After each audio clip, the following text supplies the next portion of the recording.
23 अध्याय 321 वेन्यू जिसने 5 अन्य लोगों के संसाधनों पर कब्जा कर लिया। जब बाईहाओ ने यह सुना तो उसने अपने हाथों से कपड़े नीचे रखे और लियू जी को बाहर निकाला। लियू जी ने आह भरी। बाईहाओ गंभीर लग रहा था। सिंदूर आसानी से बाईहाओ को स्पैरो वॉइस लोली देवी वास्तव में पसंद थी, न कि उसके लाइव स्ट्रीमिंग रूम में पुरस्कृत होने की भावना, लेकिन यही बात इसे और भी कठिन बना देती थी। बाईहाओ को नहीं पता था कि स्पैरो वॉइस लोली देवी कौन थी। उसने केवल उसकी आवाज सुनी थी। अब उसे खरीदारी करने का मन नहीं था और वह अपने गिल्ड क्लब में वापस चला गया।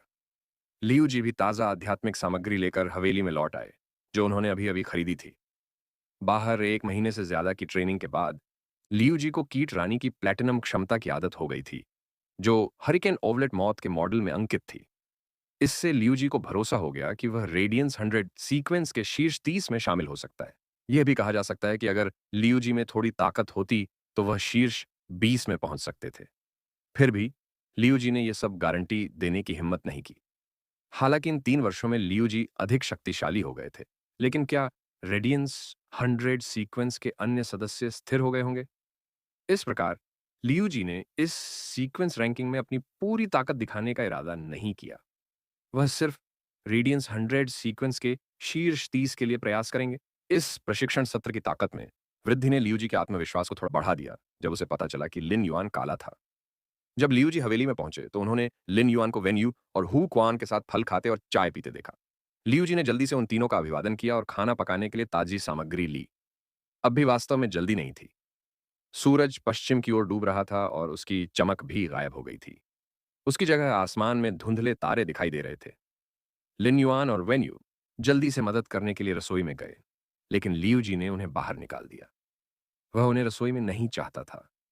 हालांकि लियू जी कोई शेफ नहीं था, लेकिन वह अपने साथियों के साथ खाने की अपनी खुशी को बांटने के लिए हमेशा तैयार रहता था। यह लियू जी का जुनून था, जो शब्दों के साथ बहुत अच्छा नहीं था। लिन युआन जल्दी से रसोई में गया और चिल्लाया, बड़े भाई लियू, और बनाओ।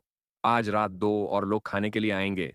जब लियू जी ने यह सुना तो वह रसोई से बाहर आए और लिन युआन को देखने से पहले गंभीरता से पूछा, वे कितना खाते हैं? लिन युआन को नहीं पता था कि एंडलेस समर ने कितना खाया, लेकिन यह सोचने पर कि ब्लडबैथ की मां ने कितना खाया, उसने जवाब दिया, बहुत सारा, वास्तव में बहुत सारा। यह सुनकर लियू जी ने तुरंत अविश्वास के भाव से पूछा, वेन्यू से भी ज्यादा? वेन्यू लियू जी के बगल में थी और उसे ऐसा महसूस हुआ जैसे कोई बिजली उसके सिर पर अचानक से गिर गई हो। लियू जी, एक ऐसा आदमी जो महिलाओं को समझने में विफल रहा, वह निराशाजनक था। लिन युआन अभी भी थोड़ा अधिक सामान्य था। उस समय लिन युआन ने कहा, भले ही वेन्यू एक भोजन में 4 कटोरे चावल खा सकती है, लेकिन वह हमारे मेहमानों में से एक के खाने की आधी मात्रा भी नहीं खा सकती है। यह सुनकर लियू जी ने चावल की मात्रा की गणना की और खाना पकाने के लिए रसोई में वापस आ गया। वेन्यू को लगा कि जो बिजली पहले उसके सिर पर लगी थी, वह मुड़कर आकाश में वापस चली गई है, लेकिन उसके तुरंत बाद आकाश से एक तूफान आ गया। उसका क्या मतलब था कि मैं एक भोजन में 4 कटोरे चावल खा सकता हूं? वेन्यू अपने दिल में आहें भरने से खुद को रोक नहीं सकी। दुर्भाग्य से लियू जी एकमात्र व्यक्ति नहीं था जो महिलाओं को समझने में असफल रहा। यहां तक कि युवा मास्टर लिन युआन भी ऐसे ही व्यक्ति थे। हालांकि वेन्यू के मन में एक संदेह पैदा हो गया। मैंने कभी 4 कटोरे चावल खाए हैं। मैंने अधिकतम केवल 3.5 कटोरे खाए। जब लियू जी रसोई में खाना बना रही थी तो रक्तबीज और अंतहीन ग्रीष्म की मां हवेली में आ पहुंची। इस बार जब रक्तबीज की माता हवेली में वापस लौटी तो वह तुरंत अपने मकड़ी के रूप में वापस नहीं आई और बीम पर लेट गई। ऐसा इसलिए था क्योंकि अंतहीन ग्रीष्म रथु हवेली में आ गई थी, और भले ही रक्तबीज की मां हवेली में सभी को जानती थी, लेकिन वे यह नहीं जानते थे। उस समय के अलावा जब रक्तबीज की मां बेहोश लिन युआन को वापस भेजने के लिए अपने मानव रूप में प्रकट हुई थी, उसे हवेली में शायद ही कभी अस्तित्व का एहसास हुआ हो। इतने लंबे समय के बाद एक दूसरे को जानने का समय आ गया था। जब रक्तबीज और अंतहीन ग्रीष्म की मां आई तो वेन्यू एंड हु क्वान तुरंत उनका अभिवादन करने के लिए आगे बढ़े। यहां तक कि रसोई में खाना बना रहे लियू जी ने भी अपना सिर बाहर निकाला और उनका अभिवादन किया। हालांकि लिन युआन को एंडलेस समर और मदर ऑन ऑफ ब्लड बैथ से संयम की भावना स्पष्ट रूप से महसूस हो रही थी। यह किसी ऐसे व्यक्ति की भावना थी जो अभी-अभी किसी के घर गया हो और मेजबान से मिलते समय थोड़ा औपचारिक हो। यह वास्तव में मदर ऑफ ब्लड बाथ और एंडलेस समर जैसे सुजरेन मिथ ब्रीड विशेषज्ञों की शैली की तरह नहीं था। लिन युआन को पता था कि हालांकि मदर ऑफ ब्लड बैथ और एंडलेस समर मानव रूप ले सकते हैं, लेकिन उन्हें ऐसा करते हुए ज्यादा समय नहीं हुआ था। वे दोनों पिछले 2 महीनों में मानव रूप में बदल पाए थे, इसलिए वे मनुष्यों के साथ बातचीत करने से अपरिचित थे। अन्य फे के विपरीत Mother of Blood Bath and Endless Summer ने युवावस्था में मनुष्यों के साथ कोई अनुबंध नहीं किया था। इसके बजाय उन्होंने विल पावर रून्स को समझ लिया था और जंगल में मिथ ब्रीड फे बन गए थे। उन्हें मनुष्यों के साथ बातचीत करने का बहुत कम अनुभव था। समस्याओं को हल करने का सबसे सीधा तरीका ताकत के साथ बोलना था। Blood Bath and Endless summer की मां को भविष्य में हवेली में लोगों के साथ मिलकर काम करना था। लियू जी ने तेजी से खाना पकाया और 1 घंटे से भी कम समय में पूरी तरह से जेड बनावट वाली लकड़ी की मेज भोजन से भर गई। लिन युआन ने जो पहले ही बताया था, उसके अनुसार लियू जी ने जानबूझकर चिकन विंग्स की 3 बड़ी प्लेटें तली थीं। कड़वे स्वाद को छोड़कर मेज पर खट्टे, मीठे, नमकीन, सुगंधित और मसालेदार व्यंजन थे। यह शानदार भोजन जादुई लग रहा था। इसने रक्तबीज और अंतहीन ग्रीष्म की मां को लियू जी, वेन्यू एंड हु क्वान से परिचित होने का मौका दिया था। जैसे ही लिन युआन ने सोचा कि रक्तबीज की मां एक बार फिर अपने मकड़ी के रूप में बदल जाएगी और भोजन के बाद बीम पर लेट जाएगी, वेन्यू ने रक्तबीज की मां और अंतहीन ग्रीष्म ऋतु को एक खाली कमरे को साफ करने में मदद करना शुरू कर दिया था। यह देखकर लिन युआन को लगा कि वह वाकई लापरवाह हो गया है। उसे हमेशा से यह लगता था कि जब खून की मां हवेली में वापस आएगी तो वह बाहर बीम पर लेटी होगी। यह उसकी अनोखी जीवन शैली थी। हालांकि उसे नहीं पता था कि यह केवल इसलिए था क्योंकि रक्तबीज की मां सभी से परिचित नहीं थी, इसलिए वह अकेला था। लेकिन पता लगाने में बहुत देर नहीं हुई थी। मदर ऑफ ब्लड बाथ और एंडलेस समर के जुड़ने से यह हवेली और अधिक जीवंत हो गई। जब उन्होंने रात में फिर बैटल फ्लैग गेम खेला तो छहों दलों ने एक दूसरे पर हमला कर दिया और सब कुछ अस्त व्यस्त हो गया। खेल के कुछ दौर खेलने के बाद लिन युआन को पता चला कि वेन यू चाहे जैसे भी खेलें, जीत सकती है। वह कम से कम संसाधनों और धन का उपयोग करके भी उनके संसाधनों पर कब्जा कर सकती है और अंतिम विजेता बन सकती है। लिन युआन ने पहले बैटल फ्लैग गेम खेला था, तो उसने महसूस किया था कि वेन यू प्रभावशाली था, लेकिन इस हद तक नहीं। हालांकि वह संसाधनों को तैनात करने में उसकी क्षमता देख सकता था, जो कि बस शतरंज का खेल था। इसका इस्तेमाल व्यापार में और यहां तक कि एक गुट की योजना और संचालन में भी किया जा सकता था। लिन युआन अपना गुट बनाना चाहता था। उसके पास एक शक्तिशाली संगठन था, एंडलेस समर, लेकिन उसके पास कोई उपयुक्त रणनीतिकार नहीं था। अगर वेन यू के पास संसाधनों को तैनात करने, योजना बनाने और संचालन करने की क्षमता होती, तो वह लिन युआन को कई समस्याओं को हल करने में मदद कर सकता था। लिन युआन अपने गुट की स्थापना में बहुत सावधान था। अपने चरित्र और काम करने के तरीके को देखते हुए उसने तय किया कि वह कभी ऐसा व्यक्ति नहीं बनेगा जो दूसरों से काम करने के लिए कहे, लेकिन अपने गुट में खुद कुछ न करे। उसने अपने गुट के बारे में कुछ विचारों के बारे में वेन्यू से बात करने के लिए समय निकालने की योजना बनाई। इस बैटल फ्लैग गेम को खेलने के बाद सभी अपने कमरे में लौट आए। उस समय लिन युआन ने पाया कि हु क्वान अभी भी आराम करने के लिए अपने कमरे में वापस नहीं आया था। इसके बजाय उसने लिविंग रूम में उन बारीक, पूरी तरह से जेड बनावट वाली लकड़ी के टुकड़ों को ध्यान से तराशना शुरू कर दिया। लिन युआन उसे याद दिलाने से खुद को रोक नहीं सका। अंकल हूं, बहुत देर हो चुकी है, इससे कल कर लीजिए। आपका स्वास्थ्य मायने रखता है। पूरी तरह से जेड जेड बनावट वाली लकड़ी पर नक्काशी करने से कोई आवाज नहीं आएगी। लिन युआन को बस डर था कि अगर हु क्वान लगातार जागता रहा तो उसका शरीर शायद इसे सहन न कर पाए। जब लिन युआन ने दिन और रात के लिए फेय को बढ़ाया तो उसने यह भी सुनिश्चित किया कि उसे हर दिन 5 घंटे का आराम मिले। शरीर ही सब कुछ करने की पूंजी है। अगर शरीर नष्ट हो जाए तो फिर पृथ्वी के पास कुछ भी नहीं बचेगा। हु क्वान ने मुस्कुराते हुए जवाब दिया, मैं पहले फीचर वॉल पर मदर ऑफ ब्लड बैथ और एंडलेस समर की आकृतियां बनाने के लिए आवश्यक टुकड़े के आकार को संसाधित कर रहा हूं। इस तरह यह सब कल फीचर वॉल पर व्यवस्थित किया जा सकता है। जब हु क्वान ने यह कहा तो उसकी आंखों में गर्मजोशी और गहरा अर्थ झलक रहा था। यह गर्मजोशी इसलिए थी क्योंकि हु क्वान इतने सालों से अकेले रह रहा था और अपने पेशे के कारण उसे अकेलेपन की आदत थी। लेकिन अब इन साझेदारों के साथ मध्यम आयु वर्ग के हु क्वान भी अपने साझेदारों के साथ भोजन के कारण वर्षों की शांति नामक एक प्रकार की चीज का अनुभव करने में कामयाब रहे। समय बहुत कम था और लोग शोर मचाना और हंसना पसंद करते थे। कोई भी व्यक्ति अलग थलग द्वीप नहीं था। जहां तक गहन अर्थ की बात है तो इसका कारण यह था कि उन्होंने यह पता लगा लिया था कि Mother on of Blood Bath on Endless Summer suzerain myth breed fair थे। यद्यपि हुक्वान एक उच्च योग्यता के बिना एक राजा श्रेणी का विशेषज्ञ था जिसके पास केवल एक काल्पनिक नस्ल की परी थी और लड़की ने अपने बालों का रंग बदल दिया था, फिर भी उसके पास समृद्ध अनुभव था। हु क्वान को लगा कि वह लिन युआन को नहीं समझ पाया, लेकिन हु क्वान को इससे कोई फर्क नहीं पड़ा। उसे लगा कि जब से वह इस हवेली में शामिल हुआ है, वह लिन युआन के पक्ष में एक व्यक्ति होने के समान है। वे एक साथ सुख दुख साझा करेंगे। हु क्वान में अनुयायी की तरह जागरूकता थी। हो सकता है कि वह अन्य क्षेत्रों में ज्यादा मदद न कर पाए, लेकिन अगर क्लास 5 स्पिरिट क्राफ्ट्समैन के तौर पर वह कुछ कर सकता था, तो वह उसे जरूर करेगा।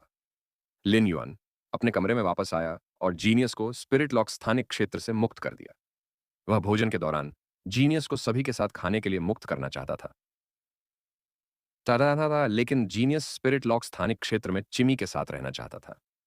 हालांकि चिमी हमेशा जीनियस को सिरदर्द देती थी और जीनियस को आमतौर पर चिमी को कई समस्याओं को सुलझाने में मदद करनी पड़ती थी, लेकिन इस बात से इनकार नहीं किया जा सकता था कि चिमी इस दुनिया में लिन युआन के अलावा जीनियस के लिए सबसे महत्वपूर्ण परिवार का सदस्य था। जीनियस को पता था कि चिमी विकसित हो रही है, अपनी गुणवत्ता में सुधार कर रही है और मजबूत हो रही है। हालांकि जीनियस को अपने बारे में बिल्कुल भी चिंता नहीं थी। उसे लगा कि वह कोई महत्वाकांक्षी फील नहीं है।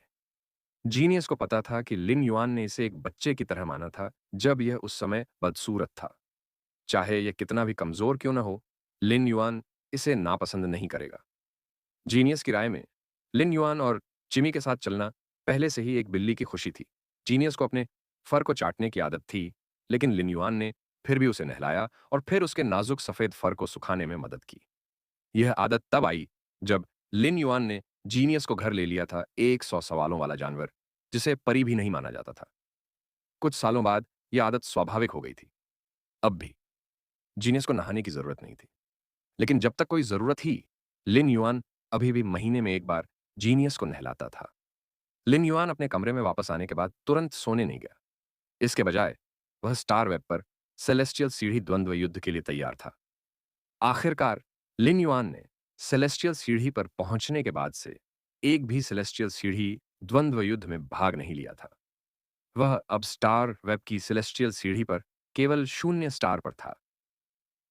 हे लिन युआन के पास सेलेस्टियल सीढ़ी का विशेष खिताब था, जो सेलेस्टियल सीढ़ी द्वंद्व की समय सीमा को बढ़ा सकता था। उसने महसूस किया कि इस विशेषाधिकार का उपयोग करने की कोई आवश्यकता नहीं थी।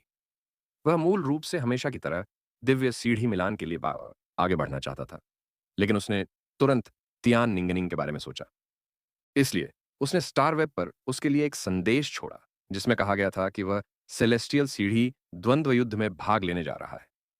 उसने सोचा कि त्यान निंगनिंग उस समय स्टार वेब पर नहीं होगी, लेकिन उसे आश्चर्य हुआ। उसने वास्तव में सेकंड के भीतर उसके संदेश का जवाब दिया। त्यान निंगनिंग को सूचित करने के बाद लिन युआन ने हमेशा की तरह सेलेस्टियल सीढ़ी पर एक प्रतिद्वंद्वी के साथ मुकाबला किया। सच तो यह है कि अगर दूसरे लोग लिन युआन की लोकप्रियता और प्रतिष्ठा का आनंद लेते, तो वे बहुत पहले ही स्टार वेब पर लाइव स्ट्रीम शुरू कर देते। इससे उनकी लोकप्रियता बढ़ सकती थी, साथ ही प्रशंसकों की मान्यता भी बढ़ सकती थी। हालांकि जब लिन युआन सेलेस्टियल सीढ़ी पर पहुंचा, तब भी वह पहले की तरह ही लो प्रोफाइल था। तियान निंगनिंग लिन युआन के चयन से निराश नहीं थी। वह वास्तव में उसकी प्रशंसा करती थी। वह जानती थी कि यह चांदी के मुखौटे वाला युवक हमेशा हर समय एक बहुत ही सही रास्ता चुनता था, बिना किसी अभिमानी मांग या लापरवाही के आगे बढ़ता था। दूसरों को जो उपलब्धियां दिखती हैं, वे शायद इस युवा द्वारा अनजाने में प्रकट की गई उपलब्धियों का केवल एक 10वां हिस्सा ही हो सकती हैं। लिन युआन ने वास्तव में सोचा था कि इस बार उसका मुकाबला एक कठिन प्रतिद्वंद्वी से होगा, लेकिन उसके प्रतिद्वंद्वी के पास केवल 2 गोल्ड आईवी एलीट फये थे। लिन युआन ने अपने प्रतिद्वंद्वी की जानकारी की जांच की और पाया कि वह भी सेलेस्टियल 0 स्टार पर था। लिन युआन को लगा कि उसके प्रतिद्वंद्वी का लड़ने का कोई इरादा नहीं है, इसलिए उसने चिमी को रेडियंट बॉडी का उपयोग करके उन 2 गोल्ड आईवी एलीट हिरण परियों को मारने दिया। यह बिना किसी लहर के द्वंद्व था। लिन युआन ने अपने सिग्नेचर टॉर्नेडो के साथ पार्किंग स्थल को नष्ट करते समय हक फू का रुख अपनाया और अपना पहला सेलेस्टियल सीढ़ी द्वंद्व जीता। उसी समय लिन युआन ने अपना पहचान पत्र चेक किया। नाम काला, लिंग पुरुष, ऊंचाई 178 सेंटीमीटर, वजन 61 kilogram, star tower floor, celestial सीढ़ी 1 स्टार, स्पिरिट क्यूई व्यवसाय, हीलिंग टाइप पेशेवर, व्यवसाय रैंक, सी रैंक विशेष उपलब्धि, सीधे सेलेस्टियल सीढ़ी तक, स्टार टॉवर से सेलेस्टियल सीढ़ी तक कोई हार का सिलसिला नहीं।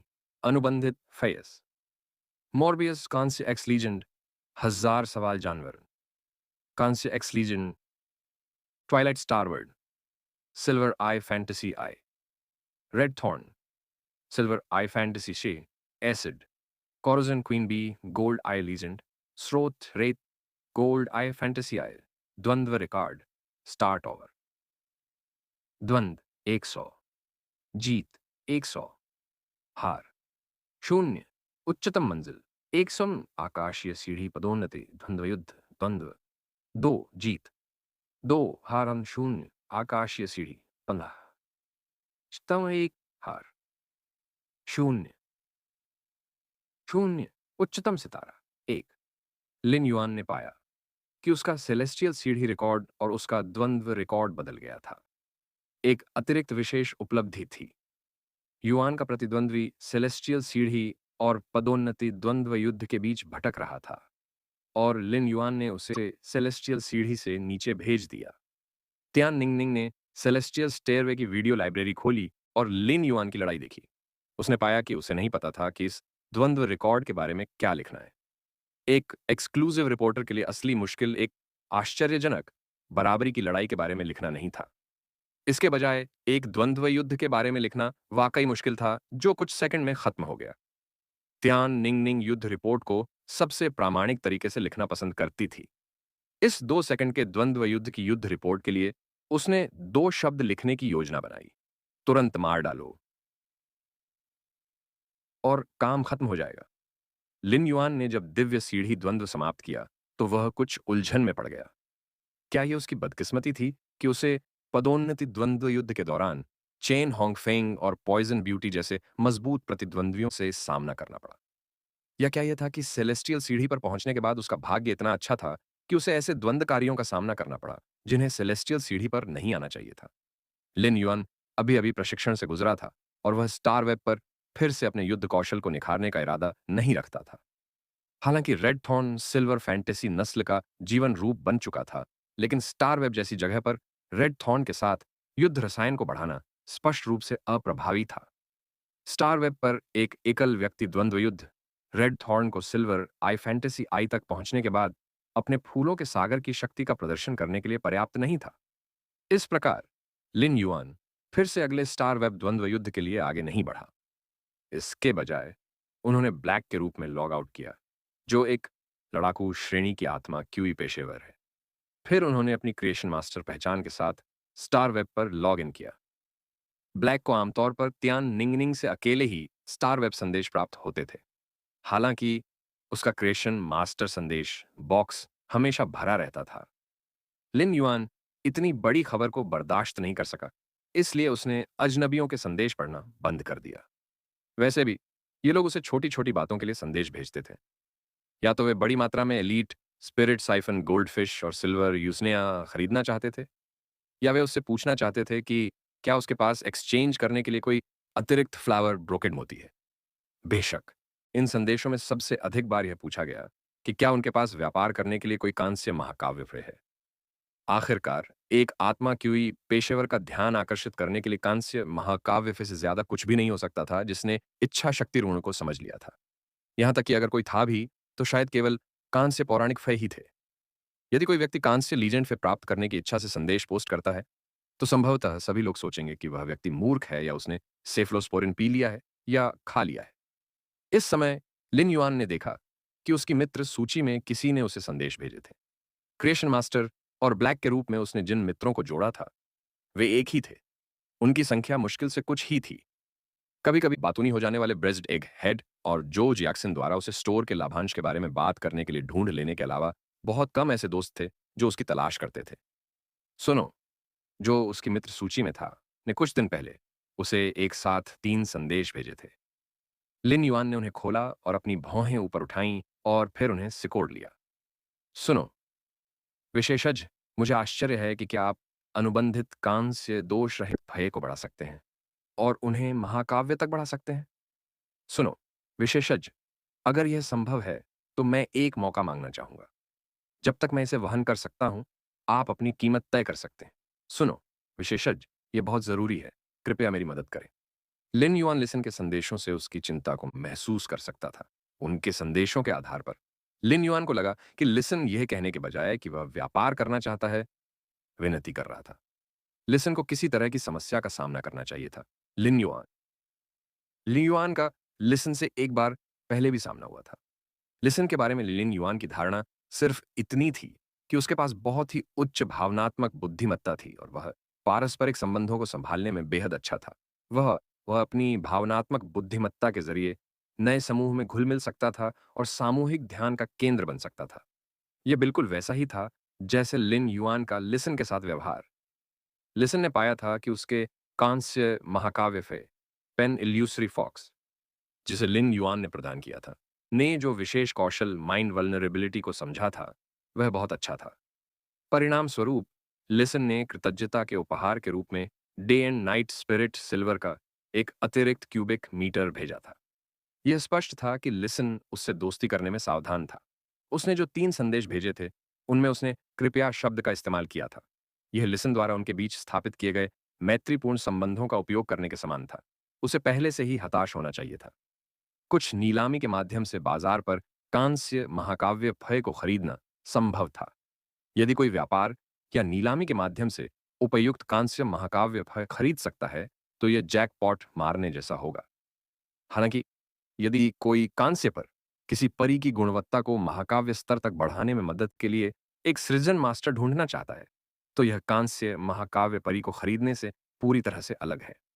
यदि कोई अपने अनुबंधित परी की गुणवत्ता सुधारने में मदद के लिए एक सृजन मास्टर की तलाश कर रहा था, तो उन्हें कम से कम एक को आमंत्रित करने में सक्षम होना चाहिए। एक कांस्य फय को दोष रहित से महान बनाने में सक्षम होने से पता चलता है कि आमंत्रित सृजन मास्टर को कम से कम कक्षा 4 का होना आवश्यक था।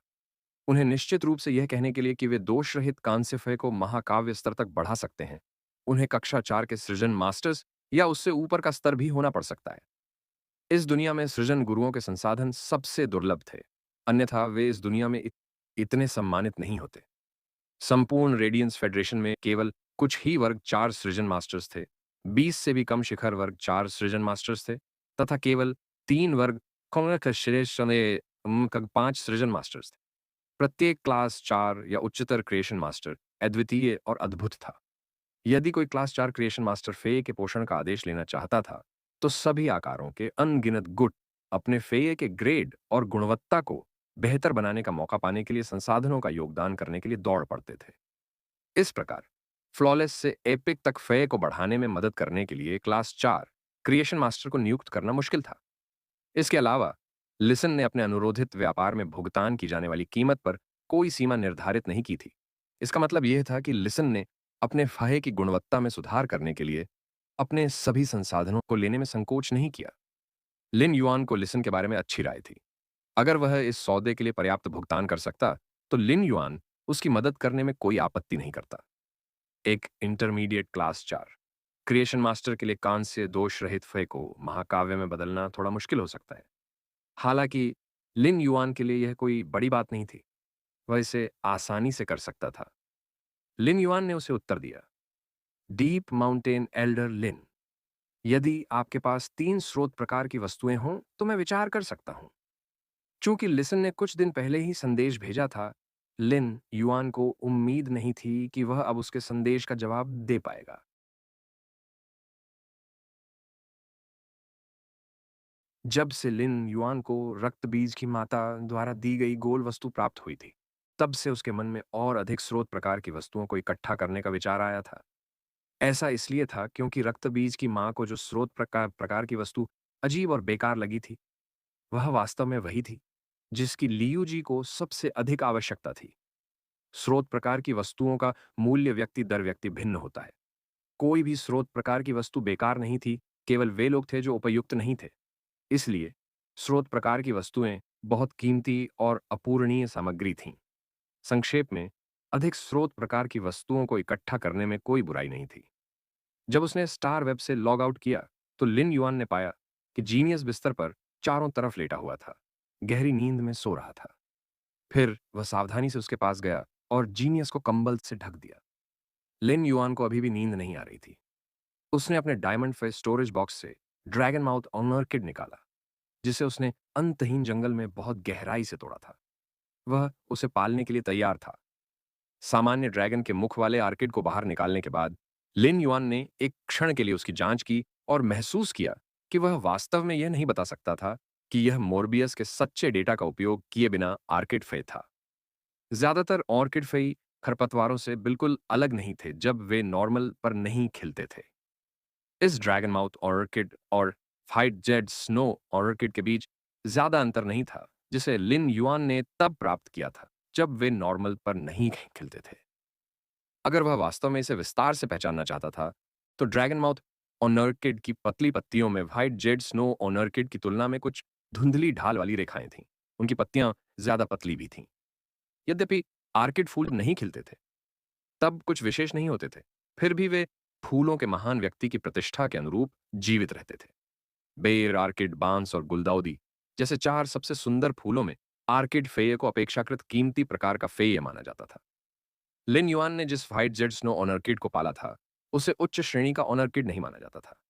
हालांकि ड्रैगन माउथ ऑनर्किड, जिसे उसने पकड़ रखा था, वह उच्च श्रेणी के ऑनर्किड में से एक था। लिन युआन ने इस नॉर्मल ड्रैगन्स माउथ ऑनर्किड्स के साथ स्पिरिट लॉक स्थानिक क्षेत्र में प्रवेश किया।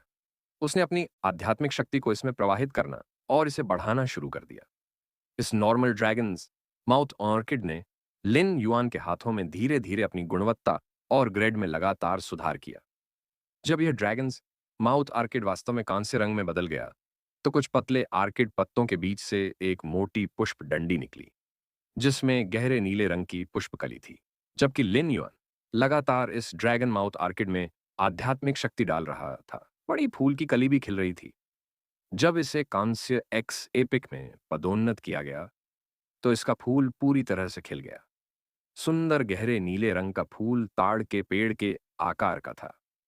ड्रैगन माउथ और नर्किड में केवल एक डंठल उगता है, जबकि डंठल में केवल एक फूल खिलता है। ड्रैगन माउथ और नर्किड का फूल आकार में अनोखा था, बिल्कुल ड्रैगन प्रजाति के परी की जीभ की तरह। फूल के बीच में शल्क के आकार के लकड़ी के ऊतक उगते थे। प्रकाश में ये लकड़ी के ऊतक हल्के से प्रकाश को परावर्तित करते थे। ऐसा लगता था जैसे सतह पर ड्रैगन प्रजाति के शल्क की एक परत उग रही हो। हालांकि ये शल्क प्रकाश को परावर्तित करते थे, लेकिन इनकी बनावट मखमली थी और जादुई लगती थी।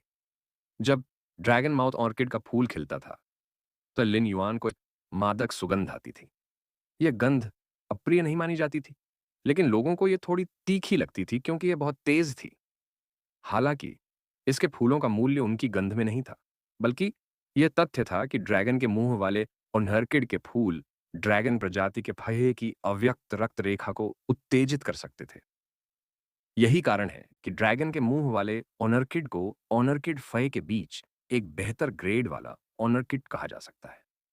लिन युआन ने ड्रैगन माउथ आर्किड के बड़े गहरे नीले फूल को फूल के डंठल से तोड़ने में संकोच नहीं किया।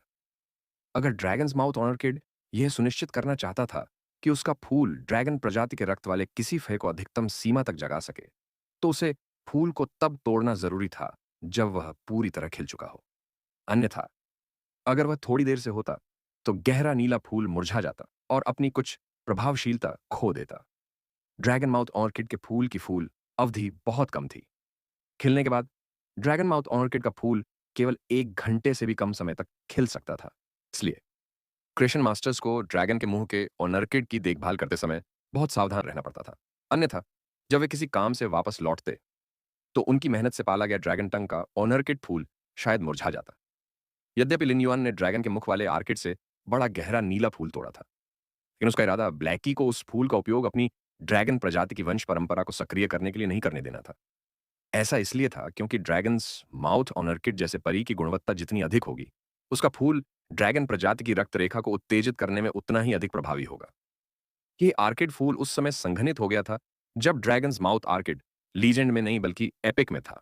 इसलिए गहरे नीले रंग का ड्रैगन माउथ आर्किड फूल ब्लैकी की ड्रैगन प्रजाति की वंश परंपरा को अधिकतम सीमा तक उत्तेजित नहीं कर सका। लिन युआन ने इस गहरे नीले फूल को अन्य सामग्रियों के बदले एक संसाधन के रूप में रखने की योजना बनाई। बाजार में उपलब्ध ज्यादातर ड्रैगन माउथ ऑनर्किड हल्के नीले रंग के थे। वे फ्लॉलेस में खिले ड्रैगन माउथ ऑनर्किड के फूल थे। यह लगभग अनसुना था कि गहरे नीले रंग का ड्रैगन माउथ आर्किड फूल बाजार में दिखाई देगा। ड्रैगन माउथ ऑनर्किड की गुणवत्ता उसके फूल की ड्रैगन प्रजाति की रक्त रेखा को सक्रिय करने की क्षमता निर्धारित करती है। दूसरी ओर ड्रैगन माउथ ऑनर्किड की ग्रेड फूल के खिलने में लगने वाले समय को निर्धारित करती है। ड्रैगन्स माउथ ऑनर्किड एक ऐसा फूल था जिसके लिए स्पिरिट क्यूई की बहुत अधिक मात्रा की आवश्यकता होती थी। स्पिरिट लॉक स्थानिक क्षेत्र के भीतर शुद्ध स्पिरिट क्यूई ड्रैगन्स माउथ ऑनर्किड को अपेक्षाकृत जल्दी अगला फूल खिलने की अनुमति दे सकती है। दयनीय छोटा साथी, यदि सामान्य सृजन मास्टर्स ड्रैगन माउथ आर्किड का पोषण करते हैं तो खिलने का चक्र सृजन मास्टर की क्षमता पर निर्भर करेगा। यदि क्लास 3 क्रिएशन मास्टर को कांस्य ड्रैगन माउथ आर्किड को खिलना हो तो उसे लगभग 1 वर्ष का समय लगेगा। यदि यह क्लास 4 क्रिएशन मास्टर होता तो समय घटकर 9 महीने रह जाता। हालांकि लिन युआन स्पिरिट लॉक स्थानिक क्षेत्र में ड्रैगन के मुंह वाले ऑर्किड की स्थिति का निरीक्षण कर रहा था। अगर वह चाहता था कि यह फिर से खिल जाए तो उसे और 4 महीने की जरूरत होगी, लेकिन लिन युआन को इससे कोई फर्क नहीं पड़ा। उसने पहले ही इस ड्रैगन माउथ ऑर्किड को ब्रॉन्ज एक्स एपिक से ब्रॉन्ज एक्स लीजन में अपग्रेड करने का फैसला कर लिया था। एक बार जब ड्रैगन्स माउथ आर्किड की गुणवत्ता को लीजेंड स्तर तक उन्नत कर दिया गया और पैसा है तो यह खिलने के चक्र की आवश्यकता के बिना ही तुरंत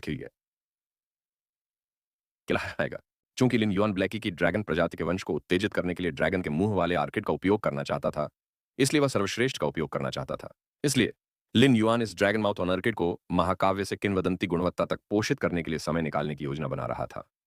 लीजन ड्रैगन्स माउथ ऑनर्किड किस हद तक ब्लैकी के भीतर ड्रैगन प्रजाति के वंश को उत्तेजित करने में सक्षम होगा, लिन युआन यह जानने के लिए उत्सुक था। यदि ब्लैकी काल्पनिक नस्ल में अपग्रेड होने से पहले ड्रैगन प्रजाति की रक्त रेखा को उत्तेजित करने में सक्षम था, तो यह ब्लैकी को काल्पनिक नस्ल बनने पर रक्त रेखा शुद्धता के कारण प्रजातियों में बदलाव करने के अधिक अवसर प्रदान करेगा। इससे ड्रैगन प्रजाति के रक्तवंश को धीरे धीरे मछली प्रजाति के रक्तवंश को निगलने की अनुमति मिल जाएगी, जिससे ब्लैकी एक ड्रैगन प्रजाति के परी के रूप में विकसित हो सकेगा। लिन युआन वास्तव में चाहता था कि ब्लैकी तेजी से ग्रेड में प्रगति करने में सक्षम हो। अगर ब्लैकी एक काल्पनिक नस्ल बनने और ग्रेड में प्रगति करने में सक्षम था, तो उसके स्पिरिट क्यूई छाप का बेहतर प्रभाव होगा। यह स्पिरिट क्यूई छाप में स्पिरिट क्यूई जमा करने की लिन युआन की क्षमता को बढ़ाने में मदद करेगा। ब्लैकी की आत्मा क्यू छाप ने कई मौकों पर लिन युआन की बहुत मदद की थी। इसे पहले से ही लिन युआन का तुरुप का पत्ता माना जाता था। ब्लैकी अभी भी ब्रॉन्ज एक्स लीजेंड था और वह लगातार जितनी स्पिरिट क्यूई जारी कर सकता था, उसे ज्यादा नहीं माना जाता था। हालांकि अगर ब्लैकी सिल्वर फैंटेसी फे में विकसित हो सकता है, तो स्पिरिट क्यूई इम्प्रिंट में वह जिससे जितनी स्पिरिट क्यूई इकट्ठा कर सकता है, वह अभी की तुलना में 10 गुना ज्यादा होगी। हालांकि लिन युआन भी चिंतित था।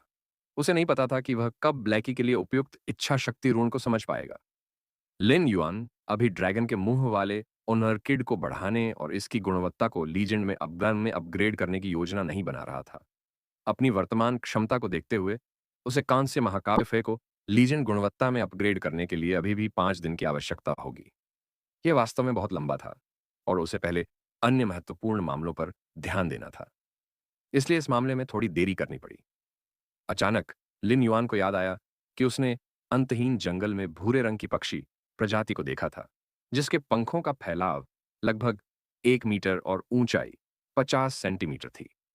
उस समय मॉर्बियस की क्षमता ट्रू डेटा के साथ लिन युआन ने पहले ही पुष्टि कर दी थी कि भूरे रंग की पक्षी प्रजाति फय एक क्रेन प्रजाति फय थी। हालांकि क्रेन प्रजाति फय के आनुवंशिक मॉडल के कारण केंद्रित आत्मा क्यूई के बिना विकसित होना असंभव था। इसलिए क्रेन प्रजाति फय ने अपने सभी विशेष गुणों को छिपा लिया था। परिणाम स्वरूप लिन युआन ट्रू डेटा का उपयोग करने के बाद भी इस क्रेन प्रजाति के उपप्रजातियों में अंतर करने में सक्षम नहीं था। लिन युआन ने डायमंड फे स्टोरेज बॉक्स से क्रेन प्रजाति फे को बुलाया। जब फह स्टोरेज बॉक्स के अंदर था तो क्रेन प्रजाति फे कमजोर और निश्चल थी। जब उसे अचानक बुलाया गया तो लिन युआन को उसका आतंक और डर महसूस हुआ, जिससे वह कमजोर और असहाय लग रहा था। लिन युआन देख सकता था कि यह छोटा सा जीव अपने शरीर को सिकोड़ रहा है और अपने अस्तित्व की भावना को कम करने की पूरी कोशिश कर रहा है।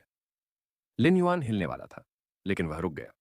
यह छोटा सा साथी स्पष्ट रूप से घबराया हुआ और डरा हुआ था, लेकिन यह इतना कमजोर था कि यह कोई अतिरिक्त हरकत भी नहीं कर सकता था। गहरी असहायता की यह भावना लिन युआन ने तब महसूस की थी जब वह 10 साल पहले चूसी के साथ अस्तित्व की तलाश कर रहा था। हालांकि अपने दांत पीसने के बाद भी वे जीवित रहने में कामयाब रहे। इसलिए लिन युआन समझ गया कि इस दुनिया में ऐसा कोई बोझ नहीं है जिसे सहन नहीं किया जा सकता। लिन युआन ने तुरंत अपने शरीर के भीतर आत्मा क्यूई को प्रसारित किया और दोनों हाथों का उपयोग करके इस छोटे से साथी के शरीर में बड़ी मात्रा में शुद्ध आत्मा क्यूई को प्रवाहित किया। बाद यह भूरे रंग का छोटा सा जीव अधिक सक्रिय होने लगा। एक बार जब लिन युआन ने अपनी आत्मा क्यूई को इंजेक्ट किया तो उसे एहसास हुआ कि इस परी की आंतरिक स्थिति कितनी खराब थी। उसी समय वह चुपचाप चौंक गया और सोच रहा था कि यह क्रेन किस उप प्रजाति की थी। शरीर के आनुवंशिक मॉडल को धीरे धीरे विकसित करने के लिए वास्तव में इतनी बड़ी मात्रा में शुद्ध आत्मा क्यू की आवश्यकता क्यों होगी? वर्तमान स्थिति के अनुसार यह क्रेन प्रजाति कभी भी प्रकृति में जीवित नहीं रह पाएगी। इस भूरे रंग के छोटे से साथी ने लिन युआन द्वारा प्रदान की गई आत्मा क्यूई को महसूस किया और कमजोर रूप से अपनी आधी बंद आंखें खोली। जब लिन युआन ने इस छोटे से साथी की आंखें देखीं, तो वे बिल्कुल शुद्ध काले रत्नों की तरह दिखीं। वे थोड़ी मंद हो सकती थीं, लेकिन उनमें एक बुद्धिमान चमक थी। लिन युआन ने सारस के भूरे पंखों को साफ करने के लिए हाथ बढ़ाया। उसने देखा कि पंखों में बहुत धूल और कुछ पत्तियां फंसी हुई थीं। इस प्रकार लिन युआन ने क्रेन को स्पिरिट लॉक स्थानिक क्षेत्र से बाहर निकाला और सावधानी पूर्वक उसे स्नान कराया, जैसे उसने पहले जीनियस को स्नान कराया था। इसके बाद लिन युआन ने इस छोटे से साथी के भूरे पंखों को सुखा दिया। सफाई के बाद क्रेन का रंग अभी भी भूरा था, लेकिन वह अधिक ऊर्जावान लग रही थी। लिन युआन ने फिर उस छोटे से साथी को स्पिरिट लॉक स्थानिक क्षेत्र में वापस लाया और सामान्य क्रेन प्रजाति के फे में बड़ी मात्रा में शुद्ध स्पिरिट क्यूई को इंजेक्ट करना शुरू कर दिया। 1 घंटे के बाद लिन युआन रुक गया। छोटे साथी का आनुवंशिक मॉडल गंभीर रूप से अपूर्ण था और इसे जल्दी से हल नहीं किया जा सकता था। इसे केवल धीरे धीरे ठीक किया जा सकता था। इसलिए इस छोटे साथी को धीरे धीरे ठीक होने के लिए कुछ समय के लिए इस स्पिरिट लॉक स्थानिक क्षेत्र में रहने की आवश्यकता होगी। लिन युआन ने इस क्रेन प्रजाति के जीव को स्पिरिट लॉक स्थानिक क्षेत्र के अंदर छोड़ने की योजना बनाई थी। हालांकि जब लिन युआन जाने वाला था तो उसे एहसास हुआ कि यह छोटा सा जीव जीनियस से भी ज्यादा भरोसेमंद था। शायद ऐसा इसलिए था क्योंकि उसे कभी भी मनुष्यों से कोई गर्मजोशी और देखभाल नहीं मिली थी। क्रेन प्रजाति का परी लिन युआन को अंतरंग और दयनीय आंखों से देख रहा था। लिन युआन ने उसके छोटे से सिर को रगड़ा और उसे सिनेबार स्वीट ओस्मांस के पास ले आया, जिसकी शाखाओं पर पहले से ही हरे पत्ते उग आए थे। क्रेन प्रजाति के परी का रक्त विकास पथ फीनिक्स के रक्त विकास पथ से पूरी तरह से अलग था। अनुवादक एटलस स्टूडियोज, संपादक एटलस स्टूडियोज। क्रेन प्रजाति के फे को Phoenix perching Chinese parasol tree से भी लाभ हो सकता है, क्योंकि यह पेड़ एवियन प्रजाति के फे के रक्त को शुद्ध करने में सक्षम था। हालांकि लिन युआन नहीं चाहता था कि चिमी की गुणवत्ता में सुधार प्रभावित हो। इसीलिए लिन युआन ने इस भूरे रंग के छोटे साथी के लिए सिनेबार स्वीट ऑन्समंथस पर एक घोंसला बनाया। सिनेबार स्वीट ऑन्समंथस में बुराई से छुटकारा पाने और आत्मा को जमा देने का विशेष प्रभाव था। यह स्पष्ट रूप से इस छोटे साथी के लिए एक अच्छा विकल्प था, जो इस अपरिचित वातावरण के बारे में चिंतित था। इसके अलावा सिनेबार स्वीट ऑन्समंथस पर घोंसला बनाना बहुत सार्थक था, क्योंकि युवा क्रेन को एक नया निवासी माना जाएगा। उम्मीद है कि यह सिनेबार स्वीट ऑन्समंथस इस युवा क्रेन को कुछ आशीर्वाद प्रदान करने में सक्षम होगा, जिसका जीवन दुर्भाग्य से भरा था। लिन युआन ने इस भूरे रंग के छोटे से साथी को देखा, जो वास्तव में उसे छोड़ना नहीं चाहता था। लिन युआन के मन में अनायास ही इस युवा क्रेन को बाहर लाने का विचार आया। हालांकि विचार विमर्श के बाद यह स्पष्ट रूप से बेहतर विकल्प था कि इस युवा क्रेन को उसके आनुवंशिक मॉडल को पोषित करने के लिए स्थानिक लॉक स्थानिक क्षेत्र में रखा जाए। इस साथी को जेनेटिक मॉडल की खामियों को ठीक करने के लिए स्पिरिट लॉक स्थानिक क्षेत्र में शुद्ध स्पिरिट क्यूई की प्रचुरता की आवश्यकता थी। शायद एक अवधि के बाद यह युवा क्रेन उस महान और भव्य रूप को पुनः प्राप्त करने में सक्षम हो सकता है जो एक क्रेन प्रजाति के फी का था। लेकिन इसके लिए आवश्यक अवधि काफी लंबी होगी। जब लिन युआन ने इस दयनीय युवा सारस को देखा जो उस पर निर्भर था लेकिन अपरिचित वातावरण से डरता था, तो वह उस समय को याद किए बिना नहीं रह सका जब वह चिमी और जीनियस को परी बाजार से वापस लाया था।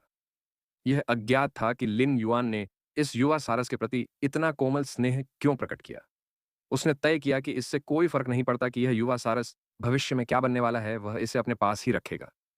यह नन्हा सारस स्पष्ट रूप से अभी भी एक शिशु परी था।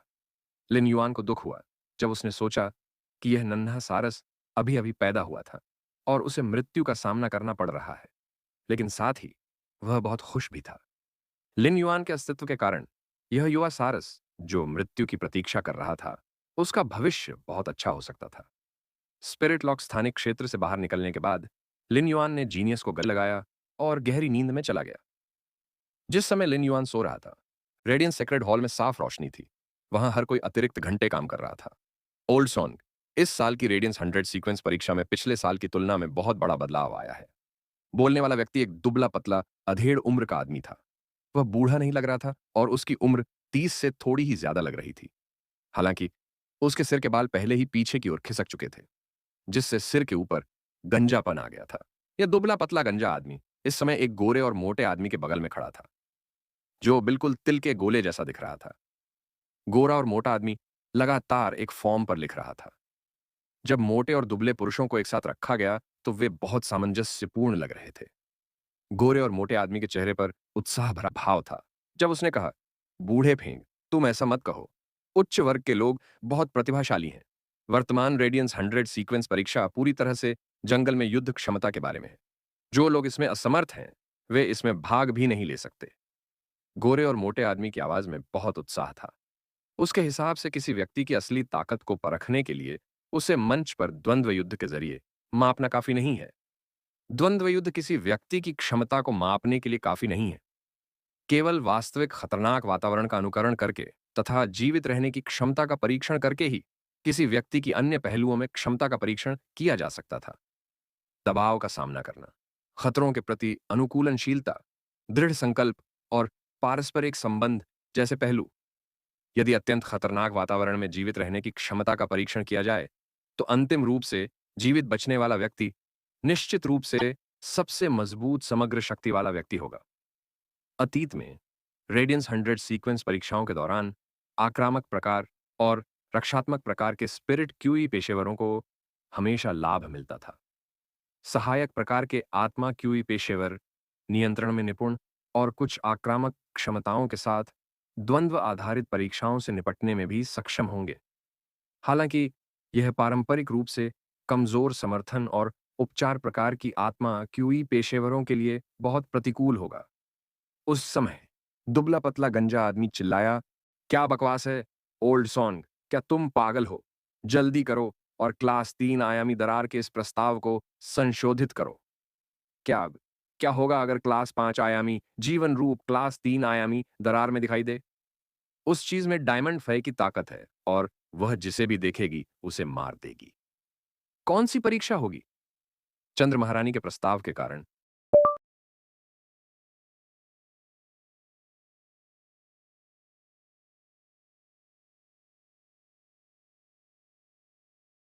इसे शाही दरबार द्वारा अनुमोदित किया गया था। इसलिए रेडियंस 100 सीक्वेंस परीक्षा में अभूतपूर्व परिवर्तन हुआ।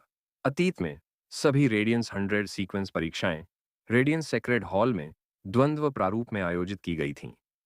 परीक्षा के बाद यह अंततः वर्ष के 10 युवा प्रतिभाओं का फैसला करेगा। फिर उन्हें रेडियंस 100 सीक्वेंस 90 से 100 की जगह लेने के लिए इस्तेमाल किया जाएगा। रेडियंस 100 सीक्वेंस का यह नया परीक्षा प्रारूप स्टार वेब पर रखा गया था। अब यह द्वंद्व युद्ध के प्रारूप में आयोजित नहीं किया जा रहा था। इसके बजाय यह एक विशाल आभासी क्षेत्र में आयोजित किया जाएगा जिसे रेडियंस सेक्रेड हॉल और स्टार वेब के अधिकारियों द्वारा डिजाइन किया गया था। इस वर्चुअल जोन को विभिन्न प्रकार और विभिन्न वर्गों के आयामी दरारों के साथ डिजाइन किया गया था। इसके अलावा इस साल की रेडियंस 100 सीक्वेंस परीक्षा बहुत सख्त थी। प्रतिभागियों को विभिन्न वर्गों और आयामी दरारों के प्रकारों में जीवित रहने की आवश्यकता होगी। बचे हुए अंतिम 10 युवा प्रतिभाओं को अन्य परीक्षाओं से नहीं गुजरना पड़ेगा और उन्हें तुरंत रेडियंस 100 सीक्वेंस बनने के लिए पदोन्नत किया जाएगा। इसके अलावा लिंग और उम्र की परवाह किए बिना कोई भी व्यक्ति स्टार वेब पर इस रेडियंस 100 सीक्वेंस परीक्षा का लाइव स्ट्रीम देख सकेगा। जीवित रहने की क्षमता का भाग्य से कुछ लेना देना हो सकता है। हालांकि इस दुबले पतले गंजे आदमी की राय में अगर परीक्षा में कक्षा 3 आयामी दरार थी तो यह वास्तव में भाग्य पर निर्भर होगा। यदि वे इस प्रकार की श्रेणियों और प्रकार के आयामी दरारों का प्रस्ताव करते हैं तो उन दोनों को सचमुच रेडियंस सेक्रेड हॉल से गायब हो जाना पड़ेगा। गोरे और मोटे आदमी ने अजीब तरीके से जवाब दिया, बूढ़े फेंग, यह सौभाग्य की बात है कि तुम आसपास हो। तुम हमेशा मुझे शांत रखने वाली बर्फ की तरह रहोगे। दुबला पतला गंजा आदमी कांप उठा और बोला, घृणा करना बंद करो और जल्दी से इसे संशोधित करो। परिणाम स्वरूप दुबले पतले गंजे ओल्ड फेंग और गोरे व मोटे ओल्ड सॉन्ग के बीच पूरी रात चर्चा होती रही। अंततः उन्होंने 8 श्रेणी, 2 रसातल आयामी दरारें और 12 शिखर श्रेणी, एक विदेशी कीट आयामी दरारें खोलने का निर्णय लिया। ओल्ड सॉन्ग, क्यों न हम 12 शिखर वर्ग, एक विदेशी कीट आयामी दरारों को मार्श आयामी दरारों में संशोधित करें।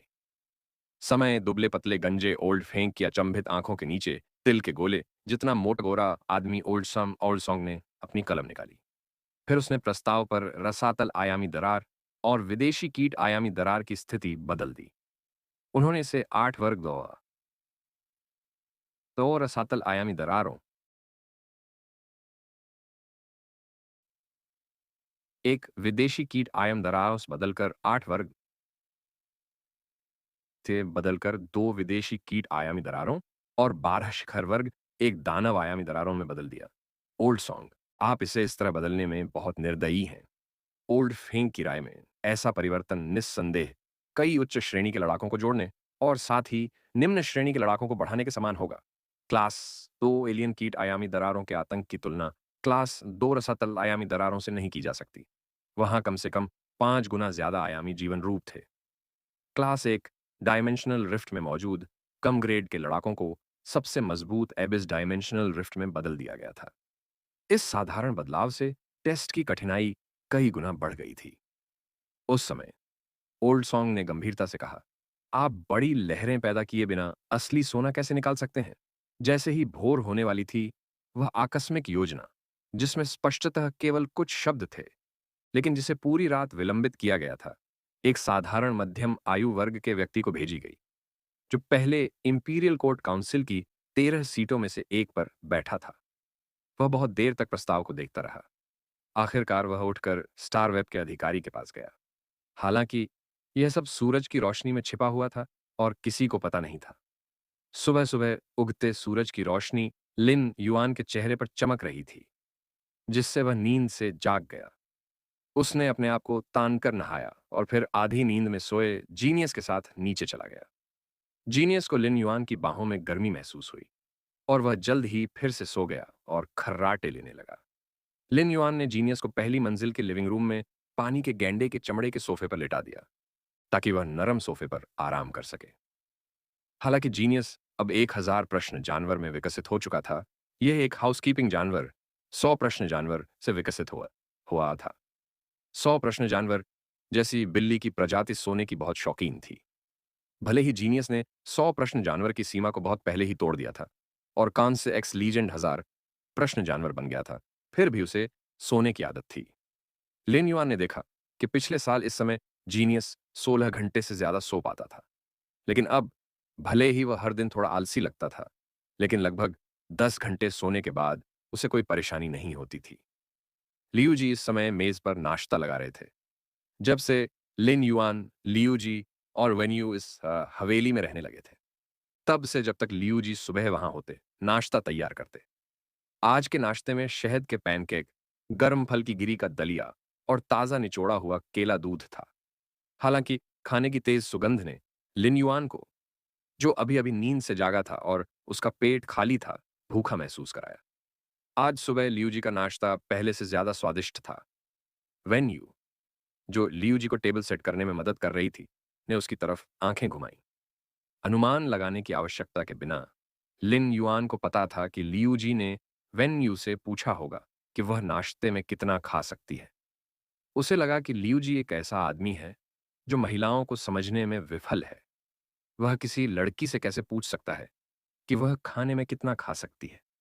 यदि लिन युआन नाश्ता बनाता तो वह निश्चित रूप से वेन्यू से विनम्रता से पूछता कि क्या 4 कटोरे चावल उसे शर्मिंदगी से बचाने के लिए पर्याप्त थे। हु क्वान के आगमन के बाद से ही अयस्कों या धातु को जलाकर बनाए जाने वाले चीनी मिट्टी के बर्तनों को बदल दिया गया था। हु क्वान, जो एक अथाह श्रेणी 5 स्पिरिट शिल्पकार है, के सहयोग से हवेली में टेबल वेयर को पूरी तरह से जेड बनावट वाली लकड़ी से तराशा गया था। लिन युआन ने टेबल वेयर और उस पर रखे शहद के पैनकेक को देखा। वह आहें भरने से खुद को नहीं रोक सका। भोजन रखने के लिए जेड टेक्सचर्ड लकड़ी के टेबल वेयर का उपयोग करना एक प्राकृतिक और ताज़ा एहसास था। यह बस सबसे अच्छा विकल्प था।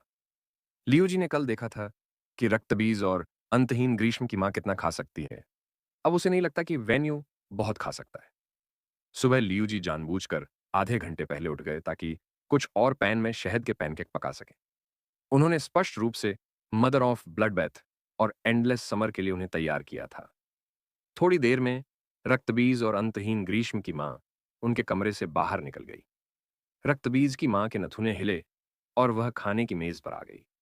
उसने मेज पर रखे नाश्ते को देखा और खुद को गटकने से रोक नहीं पाई। ब्लडबैथ की मां स्वभाव से खाने की शौकीन थी और उसे हर तरह का खाना पसंद था। लियू जी के खाना पकाने के कौशल को देखते हुए ब्लडबैथ की मां की राय में उसके द्वारा बनाया गया खाना स्पिरिट फूड पेवेलियन के मास्टर्स द्वारा पकाए गए खाने से कहीं ज्यादा स्वादिष्ट था। जब रक्तबीज की माता ने लियू जी द्वारा बनाए गए नाश्ते को देखा तो उसे लगा कि वह उस फूड क्लब को छोड़ सकती है शेम जिसमें वह शामिल हुई थी। मदर ऑफ ब्लडबाथ ने पाया कि उसके फूड क्लब के मित्रों द्वारा सुझाया गया भोजन लियू जी द्वारा बनाए गए भोजन के स्तर का नहीं था। चूंकि लियू जी ने बहुत सारे शहद के पैनकेक और फलों की गिरी का दलिया बनाया था, इसलिए रक्तबीज और अंतहीन ग्रीष्म की माताएं जितना चाहें उतना खा सकती थीं। खाने के बाद लिन युआन ने गिल्ड क्लब स्थापित करने के अपने फैसले के बारे में सोचा। इसलिए उसने लियू जी से कहा, बड़े भाई लियू, मैं एक गिल्ड क्लब स्थापित करना चाहता हूं। क्या आप इसमें शामिल होने में रुचि रखते हैं? जब लियू जी ने लिन युआन का सवाल सुना तो वह खुशी से मुस्कुराया। उसने जल्दी से सिर हिलाया और जवाब दिया, लिन युआन, अगर तुमने मुझसे नहीं पूछा तो मैं अगले 2 दिनों में तुमसे पूछूंगा कि क्या तुम्हारा गिल्ड क्लब स्थापित करने का कोई इरादा है। लियू जी की राय में लिन युआन आश्चर्यजनक रूप से प्रतिभाशाली और शक्तिशाली था। इसके अलावा लिन युआन रेडियंस 100 सीक्वेंस में प्रतिस्पर्धा करने का भी इरादा रखता था। इसलिए इस टूर्नामेंट में प्रतिस्पर्धा न करने का कोई कारण नहीं था। लिन युआन की युद्ध शैली इतनी व्यापक थी कि उसे पारंपरिक रूप से परिभाषित करना मुश्किल था। वह एक उपचार प्रकार की आत्मा क्यूई पेशेवर, सहायक प्रकार की आत्मा क्यूई पेशेवर और लड़ाकू श्रेणी की आत्मा क्यूई पेशेवर बनने में कामयाब रहा। यह कहा जा सकता है कि उनकी युद्ध शैली सर्वांगीण थी। इसलिए लिन युआन के मामले में वह किसी भी गिल्ड क्लब में शामिल हो सकते थे। जब तक लिन युआन ने ब्लैक के रूप में अपनी पहचान का उपयोग किया और एक गिल्ड क्लब में शामिल होने का इरादा व्यक्त किया, तब तक अधिकांश गिल्ड क्लब संभवतः उसे आमंत्रित करने के लिए आएंगे। हालांकि वह किसी और द्वारा स्थापित गिल्ड क्लब में शामिल होकर एस टूर्नामेंट में शामिल हो सकता था, लेकिन वह ऊपरी हाथ खो देगा। लियू जी ने महसूस किया कि लिन युआन द्वारा गिल्ड क्लब की स्थापना निस्संदेह सबसे अच्छा विकल्प था। लिन युआन ने लियू जी को ऐसा कहते सुना तो वह खिलखिलाकर मुस्कुराया और अपने दांत दिखाए। बड़े भाई लियू, मैं अगले 2 दिनों में गिल्ड क्लब की स्थापना के लिए आवेदन करने गिल्ड अलायंस के पास जाऊंगा। लियू जी ने उत्तर दिया, लिन युआन, मैं 2 दिनों में रेडियंस 100 सीक्वेंस में भाग लेने जा रहा हूं। मैं उस समय रेडियंस 100 सीक्वेंस में एक स्थान प्राप्त करूंगा। उसी समय मैं एक रेडियंस 100 सीक्वेंस सदस्य को आगे बढ़ाऊंगा। इसलिए इस वर्ष रेडियंस 100 सीक्वेंस टेस्ट में 11 सीक्वेंस सदस्य भाग लेंगे। लिन युआन ने उसकी बात पर सिर हिलाया। इसका मतलब यह था कि इस वर्ष का रेडियंस 100 सीक्वेंस परीक्षण पिछले वर्षों की तुलना में अधिक प्रतिस्पर्धी था। वे 11 सदस्य जो रेडियंस 100 सीक्वेंस में नहीं थे,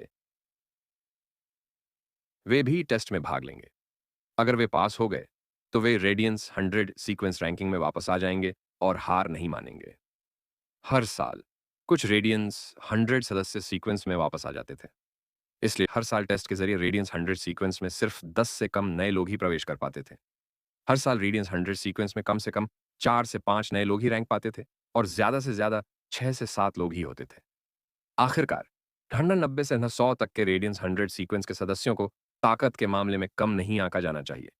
हालांकि लिन युआन को इसकी ज्यादा परवाह नहीं थी। नियंत्रित वर्ग 3 रसातल आयामी दरार में लोंगताओ, शिजू, झाओ शियाओचुन और फेंग डुओ की ताकत को देखने के बाद भले ही लिन युआन जानता था कि उन्होंने अपने त्रुप के पत्ते नहीं दिखाए हैं, वह अस्पष्ट रूप से रेडियंस 100 सीक्वेंस के सदस्यों की ताकत का अनुमान लगा सकता था। अपनी मौजूदा ताकत को देखते हुए वह यह कहने की हिम्मत नहीं कर सकता था कि वह रेडियंस 100 सीक्वेंस में शीर्ष 90 में रैंक कर सकता है। फिर भी रेडियंस 100 सीक्वेंस 90 से 100 के लिए प्रतिस्पर्धा करना असंभव नहीं था। इसके अलावा 2 महीने में रेडियंस 100 सीक्वेंस परीक्षण के दौरान लिन युआन अपने फेय के ग्रेड को बढ़ाने के लिए मॉर्बियस के स्पिरिट क्यूई कंडेंसेशन के माध्यम से छोटे चूना पत्थर के कटोरे पर संघनित स्पिरिट क्यूई क्रिस्टल का उपयोग कर सकता था। उस समय लियूजी ने कहा, मैं रेडियंस 100 सीक्वेंस नंबर 20 से 30 में एक स्थान के लिए प्रतिस्पर्धा करने जा रही हूं और अपने पुराने दोस्तों की ताकत का भी पता लगाऊंगी। यदि आप एक गिल्ड क्लब स्थापित करना चाहते हैं, सम तो मैं रेडियंस 100 सीक्वेंस सदस्य बनने के बाद गिल्ड अलायंस में आवेदन कर सकता हूं। उस समय आप बहुत सारे कदम बचा सकते हैं। लिन युआन की आंखें चमक उठीं जब उसने यह सुना। हालांकि गिल्ड क्लब के लिए आवेदन करना मुश्किल नहीं था, लेकिन आयोजन स्थल की समीक्षा करने और गिल्ड क्लब के आयोजक के आर्थिक स्तर का अनुमान लगाने के लिए विशेष कर्मियों की आवश्यकता थी। वे यह सत्यापित करना चाहते थे कि गिल्ड क्लब के दैनिक खर्चों का समर्थन किया जा सकता है या नहीं। केवल तभी जब शर्तें पूरी हो जाती थीं, तब किसी को गिल्ड क्लब स्थापित करने की अनुमति दी जाती थी। गिल्ड क्लब का आधार बनने के बाद विशेष कर्मचारी दूसरी समीक्षा के लिए आते थे। सफल समीक्षा के बाद ही नव स्थापित गिल्ड क्लब का नाम गिल्ड अलायंस द्वारा दर्ज किया जाता था, इससे पहले कि वह एक मान्यता प्राप्त गिल्ड क्लब बन जाए। यदि रेडियंस 100 सीक्वेंस के सदस्य गिल्ड क्लब की स्थापना के लिए आवेदन करते हैं, तो वे इन चरणों को बचा सकते हैं। लिन युआन का इरादा हवेली के पीछे आरक्षित खाली भूमि पर गिल्ड क्लब स्थापित करने का था, जो कि असुविधाजनक होगा यदि गिल्ड अलायंस के लोग निरीक्षण करने के लिए आ जाएं। चूंकि लियू जी को अगले 2 दिनों में रेडियंस 100 सीक्वेंस के आंतरिक मूल्यांकन से गुजरना था, इसलिए सीधे आवेदन करने से पहले लियू जी के पूरा होने तक इंतजार करना अच्छा होगा। जाहिर है, स्रोत प्रकार की वस्तु कोकून ऑफ इवोल्यूशन को अनुबंधित करने और कीट रानी की क्षमताओं को बढ़ाने के लिए इसका उपयोग करने के लिए पर्याप्त समय नहीं था। इस प्रकार लिन युआन ने अभी तक लियू जी को उपयुक्त स्रोत प्रकार का कोकून ऑफ इवोल्यूशन नहीं दिया था। उनकी राय में लियू जी के रेडियंस 100 सीक्वेंस में लौटने का इंतजार करना बेहतर होगा, इससे पहले कि वह उन्हें विकास का कोकून दे। उस समय विकास का कोकून लियू जी की रेडियंस 100 सीक्वेंस में वापसी का जश्न मनाने के लिए एक उपहार होगा। लिन युआन ने लियू जी के साथ कुछ देर बातचीत की। उसके बाद लियू जी अपने प्रशिक्षण को तेज करने चले गए। हु क्वान ने फीचर दीवार पर अपनी छवि का कोलाज बनाने के लिए पूरी तरह से जेड बनावट वाले लकड़ी के टुकड़ों के विभिन्न आकारों और रंगों का उपयोग किया। लिन युआन ने फीचर दीवार पर पैटर्न को देखा तो उसने पाया कि हु क्वान ने कल रात किसी समय मदर ऑफ ब्लड बेथ और एंडलेस समर की छवियों को पूरा कर लिया था। लिन युआन अपने फॉरहैंड पर हाथ रखे बिना नहीं रह सका। हु क्वान कल पूरी रात नहीं जाग सकता था, है ना? हु क्वान ने अपने हाथ में लिए सभी जेड बनावट वाले लकड़ी के टुकड़ों का उपयोग कर लिया और अपनी छवि को फीचर दीवार पर लगाने का काम लगभग पूरा कर लिया था। जब उसका काम पूरा हो गया, तो हु क्वान खड़ा हुआ और उसने अपने शरीर को खींचा। वह स्पष्ट रूप से काफी थका हुआ था। थका हुआ होने के बावजूद हु क्वान ने इस फीचर वॉल को देखा। उसका चेहरा संतुष्टि और उत्साह से भरा हुआ था। यह देखा जा सकता था कि वह अपने काम से कितना संतुष्ट था। जब लिन युआन ने हु क्वान को खड़े देखा, तो उसने मेज पर रखे चायदानी से एक छोटा कप गर्म चाय डाली और उसे देते हुए कहा, चाचा हूं, 1 कप 3 ट्रेजर टी लीजिए। मिस्टिक मून ने लिन युआन के प्रशिक्षण के लिए जाने से पहले 3 खजाने वाली चाय भेजी थी। 3 खजाने वाली चाय 3 तरह की फेर से बनी एक तरह की स्पिरिट चाय थी और इससे थकान दूर हो सकती थी और शारीरिक शक्ति वापस आ सकती थी। 3 खजाने बेर के फूल, बुद्ध के हाथ और पाइन नट्स को संदर्भित करते थे। आकर्षक नहीं है। बुद्ध के हाथ की खुशबू साफ है और पाइन नट्स का स्वाद भरपूर है। इस खजानों का स्वाद अच्छा है। खजाने वाली चाय में प्रत्येक आध्यात्मिक घटक प्लैटिनम था। बुद्ध के हाथ में इस्तेमाल किए गए फूल रेडियंस मून माउंटेन के बगीचे से लिए गए थे। डायमंड, बुद्ध के हाथ के फूल सुखाए गए और काटे गए थे। इसे एक दुर्लभ उत्पाद कहा जा सकता है। हुक्वा ने 3 खजाने वाली चाय का एक घूंट लिया और कहा, लिन युआन, आपके पास यहाँ बहुत अच्छी चीजें हैं। सिर्फ यह चाय ही बिल्कुल असाधारण है। जब मैं कक्षा 5 के स्पिरिट क्राफ्ट्समैन मास्टर फू जेन के घर गया था, तो चाय इतनी अच्छी नहीं थी। आपको यह जानना होगा कि एक स्पिरिट क्राफ्ट्समैन के रूप में चीजों को गढ़ने के अलावा वह जो चीज सबसे ज्यादा पसंद करता है, वह है चाय बनाना और उसका स्वाद लेना। यह सुनकर लिन युआन अपना सिर हिलाए बिना नहीं रह सका। जो लोग चाय पसंद नहीं करते, वे चाय के मूल्य से यह आंकलन कर सकते हैं कि चाय अच्छी है या खराब। हालांकि जो लोग वास्तव में चाय पसंद करते हैं, उनकी अपनी पसंदीदा चाय होती है। लिन युआन ने एक देहुआ चीनी मिट्टी का चाय का कप भी लिया और उसमें 3 खजाने वाली चाय डाल दी, इससे पहले कि वह ढक्कन को मुंह पर 2 बार रगड़ता। जब उसने चाय का प्याला उठाया और उसके मुंह तक पहुंचने से पहले ही उसने सुगंध को सूंघा, जो उसकी नाक की नोक तक पहुंच गई। लिन युआन को लगा कि इस 3 ट्रेजर टी में गर्म सुगंध थी, लेकिन यह उसकी पसंदीदा चाय नहीं थी। युआन ने पहले सुना था कि पाइन नट्स खाने का सबसे अच्छा तरीका चाय बनाना है। चाय बनाते समय कुछ पाइन नट्स डालने से एक हल्का तेल बनता है, जिसमें पाइन फे की अनूठी सुगंध होती है। इससे चाय की खुशबू भरपूर और मुंह में सुखद हो सकती है। पहाड़ों और जंगलों में चीड़ के पेड़ों की शांति का स्वाद लिया जा सकता है। हालांकि लिन युआन को इस तरह की चाय में मिलाई गई समृद्ध सुगंध पसंद नहीं थी। इसके बजाय उसे कैचा द्वारा बनाई गई डार्क ड्रीम टी जैसी हल्की चाय पसंद थी। उस समय हुक्वान ने चाय के प्याले में रखी सामग्री को निगल लिया, अपने होठों को चटकाया और कहा, मैं लगभग आधे महीने के लिए बाहर जा रहा हूं। मैं अपनी जिंदगी की आधी बचत यह देखने में लगा दूंगा कि क्या मैं कांस्य महाकाव्य पे पा सकता हूं। हुक्वान ने यह बात कुछ हद तक उदासी के साथ कही। हुक्वान द्वारा विल पावर ऋण को समझ लेने के बाद वह इस कांस्य महाकाव्य फय के बारे में चिंतित था। अगर उसने कांस्य महाकाव्य फय को अनुबंधित नहीं किया, तो उसे अपने फय को लीजेंड में पदोन्नत करने और इसे नए समझे गए विल पावर रून के साथ मिलाने में बहुत समय लगेगा, ताकि यह एक काल्पनिक नस्ल बन सके। इस मामले में भले ही हुक्वान ने एक और इच्छा शक्ति रून को समझ लिया हो, फिर भी अगर वह कक्षा 5 का आत्मा शिल्पकार बनना चाहता है, तो यह अनिश्चित भविष्य में बहुत दूर की बात होगी। हुक्वान की बात सुनने के बाद लिन युआन ने चाय का कप उसके बगल में पूरी तरह से जेड बनावट वाली लकड़ी से बनी चाय की मेज पर रख दिया। उसने अनजाने में पूछा, अंकल हूं, क्या कोई विशेष परी है जिसे आप खोज रहे हैं? हुक्वान ने अपना हाथ उठाया और एक सुंदर आधा मीटर लंबा गहरे हरे रंग का प्रेइंग मेंटिस बुलाया। इस गहरे हरे रंग के प्रेइंग मेंटिस के कवच की सतह से जेड और धातु के बीच की बनावट निकल रही थी। सामने की 2 दरांती जैसी भुजाओं में मेंटिस की भुजाओं की तरह कांटे नहीं थे। इसके बजाय वे बहुत चिकनी थीं। हालांकि उस पर दिखाई देने वाली हल्की ठंडी चमक से पता चलता था कि दरांती कितनी तेज थी। सबसे विचित्र बात यह थी कि इस मेंटिसफे का पेट एक छोटे ड्रम की तरह गोल था। लिन युआन ने हुक्वान द्वारा बुलाए गए मेंटिसफे की जांच करने के लिए ट्रू डेटा का इस्तेमाल किया। एक नजर में उन्नाद से मैन उसने पाया कि इसे जेड सेवरिंग ब्लेड मेंटिस कहा जाता था। यह एक प्लैटिनम 6 फैंटेसी एक फे था। इसका मुख्य कार्य धातुओं को अपने पेट में निगलना था, जिसे बाद में हुक्वान के लिए एक विशेष पेस्ट में बदला जा सकता था। Z savouring blade mantis tofu जैसे किसी भी आकार की धातु को काट सकता है तथा काटने की प्रक्रिया के दौरान धातु की सतह की चिकनाई भी सुनिश्चित करता है। ऐसा सिर्फ इसलिए नहीं था कि जेड सेवरिंग ब्लेड मैंटिस की भुजाएं कितनी तेज थीं, बल्कि इसकी वजह यह थी कि इसकी खासियत यह थी कि यह अपनी इच्छानुसार धातु का आकार बदल सकता था। यह कहा जा सकता है कि यह काल्पनिक नस्ल Z savouring blade mantis spirit craftsman के लिए बहुत उपयुक्त था। हुक्वान ने जेड सेवरिंग ब्लेड मेंटिस को बुलाने के बाद कुछ याद करते हुए कहा, मैंने अपने जीवन में कभी किसी से लड़ना नहीं चाहा, इसलिए मेरे अनुबंधित फे सभी मेरी स्पिरिट क्राफ्ट्समैन क्षमताओं की सहायता के लिए हैं। ऐसा कहने के बाद उसके विचार बदल गए। लिन युआन ने हु क्वान की आध्यात्मिक ऊर्जा को एक चमकदार बैंगनी इच्छा शक्ति रून से बाहर निकलते देखा, जो जेड जैसी चमक उत्सर्जित कर रहा था। जैसे ही उसने इस विल पावर रून को देखा, उसने अपनी भौं उठाई।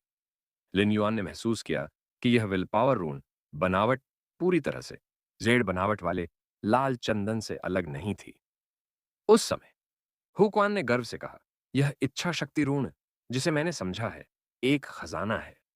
मैं इसे किसी अन्य बेहतर इच्छा शक्ति ऋण के साथ नहीं बदलूंगा।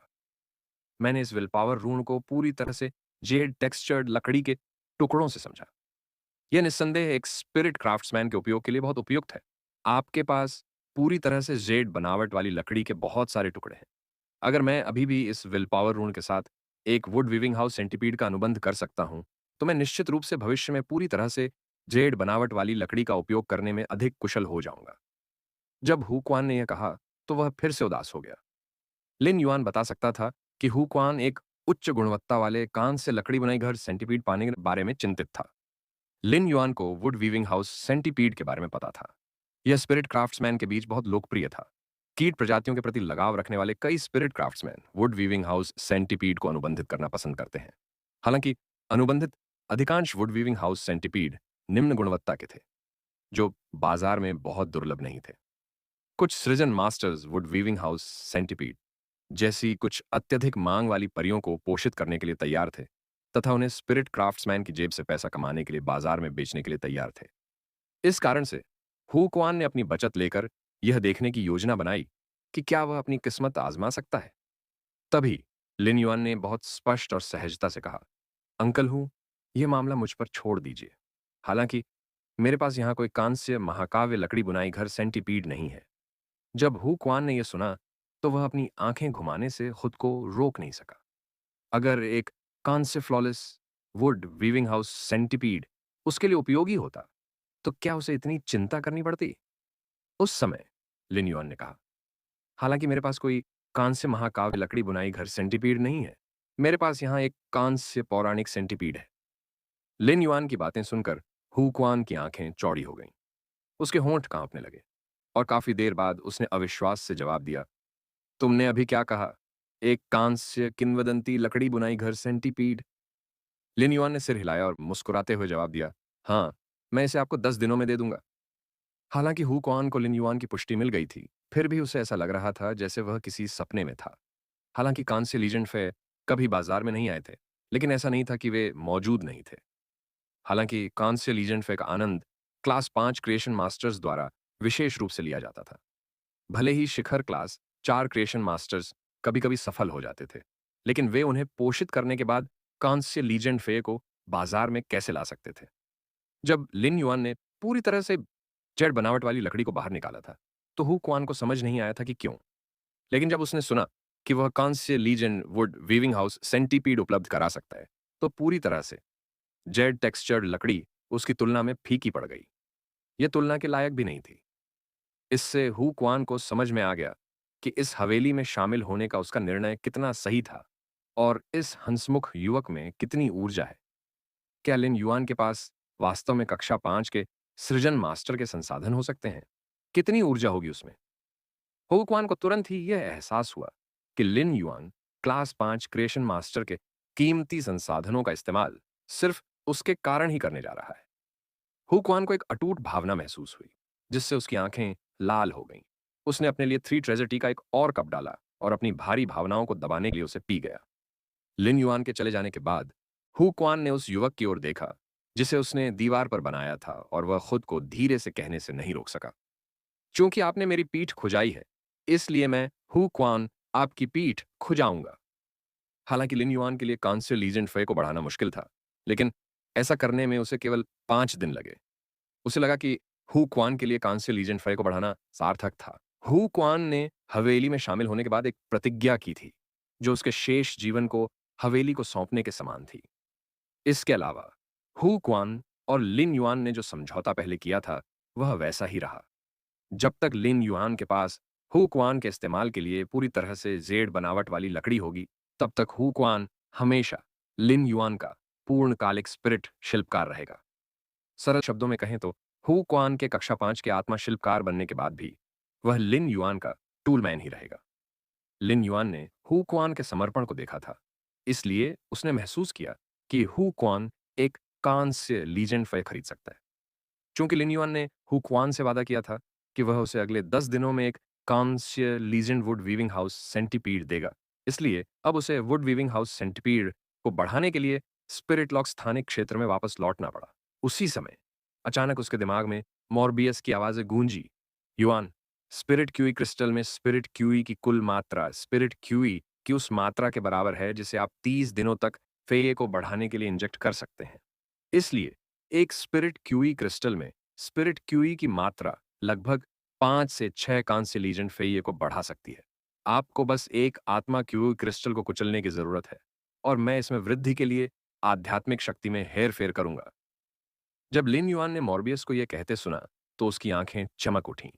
युआन ने पहले सुना था कि पाइन नट्स खाने का सबसे अच्छा तरीका चाय बनाना है। चाय बनाते समय कुछ पाइन नट्स डालने से एक हल्का तेल बनता है, नहीं पड़ेगी। इससे निस्संदेह उसका बहुत समय बचेगा।